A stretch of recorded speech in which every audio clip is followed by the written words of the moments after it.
네, 할렐루야 반갑습니다. 오늘 말씀은 그 여호수아 6장 18절부터 21절 그 여리고성을 통해서 우리가 어떻게 신앙관을 세워야 되는가에 대해서 말씀을 잠깐 드리려고 합니다.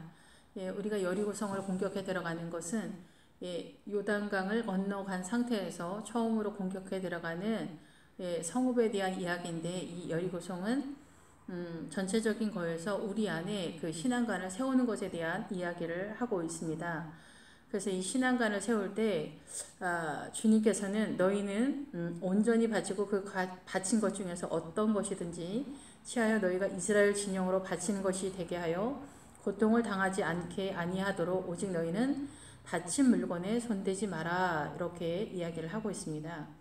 그런데 이 여리고성에서는 그 아간의 신할산 외투 한 벌과 금과 은을 훔쳐온 그 상황이 나타나면서 이 그 여리고성이 보다 더 부각되는 그런 사건이 나타나게 되는데, 여기서 주님께서는 은과 금 그리고 동철 기구들은 다 여호와께 구별된 것이니 그것을 여호와의 곳간에 드려라 라고 이렇게 이야기를 하고 있습니다. 그리고 그 곳간은 이제 보물 창고인데, 우리가 이제 신약에서도 그 보물을 이렇게 발견했을 때 할 때 그 보물은 바로 예수 그리스도를 말하고 있죠. 그래서 예수 그리스도를 발견한 사람은 자신의 이 인생, 사단의 문화권 속에서 살고 있는 우리 인생 전체의 모든 것을 다 팔아서 예수 그리스도를 사게 되었을 때 영원한 생명을 얻게 된다라는 이런 말씀입니다. 그런데 우리가 이 여리고성에서 하나님께서는 이제 전체적인 그런 모든 설명은 옆으로 약간 이렇게 놓고 이 메인에서 설명을 해 보면은 이 여리고성에서 말하는 것이 무엇인가 좀 살펴볼 때, 이 여리고성에서 금, 동철 기구 그리고 그 성 안에 있는 모든 것을 온전히 바치되 남녀, 노소, 소와 양과 나귀를 칼날로 멸하니라, 이렇게 선언을 하고 있습니다. 그래서 여리고성에서 우리가 전쟁을 할 때 이 칼날 할 때 우리가 생각하는 일반적인 검을 말하는 것이 아니라 칼이면서 날에 해당되어지는 것은 입이라는 단어를 사용하고 있습니다. 그래서 신약식으로 하자면 말씀의 검으로 이 전쟁을 한다라는 것입니다. 그래서 우리가 기본적으로 아는 것은 돌로 다 살인을 한다든가 아니면 칼날로 전쟁을 해서 그들이 가지고 있는 것들을 우리가 획득해 온다든가 이런 식이 아니라, 이 성경이 말하는 것은 하나님 나라의 통치권, 하나님의 나라를 세우는 것에 대해서 이야기하고 있기 때문에 이 하나님의 나라의 이 여리고성을 통해서 주님께서 말씀하시고 싶은 건 뭐냐면, 은과 금과 동철 기구 그리 성 안에 있는 모든 것을 바치되 남녀노소 소와 양과 나귀를 다 바쳐라 라고 이렇게 말씀하고 있다는 거죠. 그런데 우리가 이 여리고성에 오기 전까지는 우리가 전쟁을 할 때 어떻게 전쟁을 해야 되는지 잘 모르기 때문에 교회 공동체에서 겸손해라, 온유해라, 충성을 해라, 이런 것들에 대한 선언을 할 때 그 주체가 내 자신이 주체가 되어서 하나님의 나라를 이루어 나가려고 최선을 다하는 그런 모양을 띠고 있습니다. 그러나 여리고성에 들어오면 주님께서는 그 성 안에 있는 모든 것을 바치되 남녀노소도 바쳐라, 이렇게 이야기하는 거예요. 그래서 칼날로 여기는 멸하는 것으로 선언이 되지만은 그 여리고성은 내 자신을 또 말을 하고 있거든요. 그러면 남녀노소는 우리가 서로 사랑하고 이게 인간관계의 모든 것을 어떻게 해보려고 아무리 노력하지만은 이 남녀노소의 문제가 우리의 권세 속에 있지 않다, 우리의 체선 속에 있지 않다 라는 것이며, 이 남녀노소와 소와 양과 나귀가 다 하나님의 권세 속에 있다라는 것인데, 이것에 대한 전쟁은 칼날로 한다. 즉 우리가 칼은 싸우다라는 기본 어근을 갖고 있으면서 이 칼로 싸울 때 먹을 것을 얻을 수 있다는 데 자리에까지 나아갑니다. 곧 무엇으로 싸우느냐? 말씀으로 싸우는 것입니다. 그래서 말씀이 우리에게 익숙하지 않으면, 이 말씀은 곧 하나님의 나라의 법이기 때문에 이 하나님의 나라의 구조를 우리가 익히 알지 못한다고 한다면 전쟁은 불가피하게 사단이 완승을 하는 상태로 나아가게 된다라는 것입니다. 그렇기 때문에 우리는 어떻게 전쟁을 해야 되고 하나님의 나라의 시스템은 어떻게 되어 있는지 알아야 되겠죠. 그런데 이 여리고성에서는 이 신앙관을 세워야 됩니다. 그래서 금과 은과 동철 그리고 남녀노소 소와 양과 나귀를 하나님께 바친다라는 것은, 이것은 우리의 세력이 아니라는 것입니다. 그래서 금은 이 신앙관 예수 그리스도가 되면서 믿음의 세력을 말하고, 은은 이 구원에 대한 거룩함에 대한 선언을 하면서 이 안에 이 남녀노소 소와 양과 나귀는 보다 더 구체적인 우리의 일상의 삶 속에서 나타나는 현상들이죠. 인간관계와 소와 양은 하나님께 가까이 가는 그 제사적인 제도나, 그리고 나귀는 보다 더 이제 복잡하기 때문에 뭐 몇 마디로 설명할 수 있는 것이 아닙니다. 그래서 이러한 것들에 있어서 아버지께 아뢰야 된다는 거죠.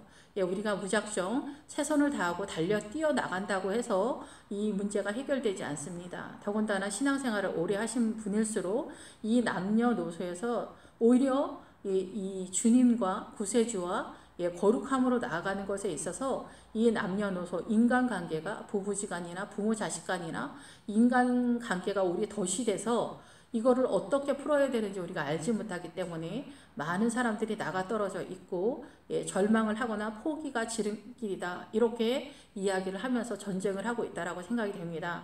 그래서 이 남녀노소 모든 인간관계, 부부나 자녀나 우리 가정이나 교회 공동체 이 모든 세력 속에 이 권세는 누구에게 있냐? 하나님께 있습니다. 예, 하나님께 있고 이 하나님께 있는데 이 칼날로 우리가 전쟁을 할 때 말씀의 검으로 전쟁을 하게 되는데 사단의 세력이 이 말씀으로 공격해 들어오기 때문에 그렇다라는 것입니다. 그래서 주님은 태초에 말씀이 계시니라 이래서 주님은 말씀으로 선언이 되어져 있습니다. 주님이 이 말이다라는 뜻이 아니라 이 말 속에 예수 그리스도의 형상을 선언하고 있다라는 뜻입니다. 예, 그런데 여호수아에 들어오면은 가나안에 공격해 들어가면은 아모리 족속이 나옵니다. 가나안에 7 족속이 있는데 그 중에 아모리 족속이 센터를 맡고 있습니다. 가장 중심적인 세력인데 그 중에 아모리 족속의 뜻이 뭐냐면 말하다라는 뜻입니다. 그래서 사단의 그 세계가 있습니다. 이념과 생각의 사고의 영역이 이 사단의 문화권에서 우리가 선악과를 따먹고 나서 들어온 세계가 이 사단의 문화권 속에서 사단의 통치권입니다. 그래서 우리는 존재가 모든 것이 뭐냐면 문화 전통 속에 사단의 통치권 속에서 사단의 정체성을 가지고 살고 있습니다. 여기에 예수님의 십자가의 빛의 세력이 우리의 사고 속에 뚫고 들어오는 그런 영적 전쟁을 하고 있기 때문에 예수님께서는 이 말씀으로 전쟁을 하는 것입니다. 그래서 한국 사람의 이 정체성, 일본 사람의 그 마인드, 그 나라의 그 사고관이 있죠. 문화 전통 속에서. 그런 것처럼 우리도 하나님의 나라의 백성이 되려면 예수 그리스도의 통치권을 알아야 됩니다. 그 통치권을 알기 위해서는 성경을 알아야 되겠죠. 근데 그 성경이 하나하나 창세기서부터 계시록까지 무엇을 말씀하고 있는가를 그 의도를 정확하게 깨닫지 못하면은 우리는 사단한테 공격을 당합니다. 이 말씀을 듣고 깨닫지 못하면은 30배, 60배, 100배의 열시를 맺을 수가 없습니다. 문자 그대로 보는 것은 하나님의 말씀을 충분하게 이해했다라고는 매우 어렵습니다. 이해했다라고 보기가 어렵습니다. 그래서 사단도 우리를 사단의 유언 비어와 이 세상의 문화 전통 속에서 사단의 문화권 속에서 우리를 공격해 들어오기 때문에 우리는 이 하나님의 말씀을 기준으로 해서 사단이 우리를 어떻게 우리의 생명을 속이고 우리의 생명을 도둑질하고 우리의 생명을 살인으로 끌고 가고 있는가를 깨닫기 전에는 이 전쟁에 있어서 우리는 완패를 당하고 있는 그런 실정이다라는 것입니다.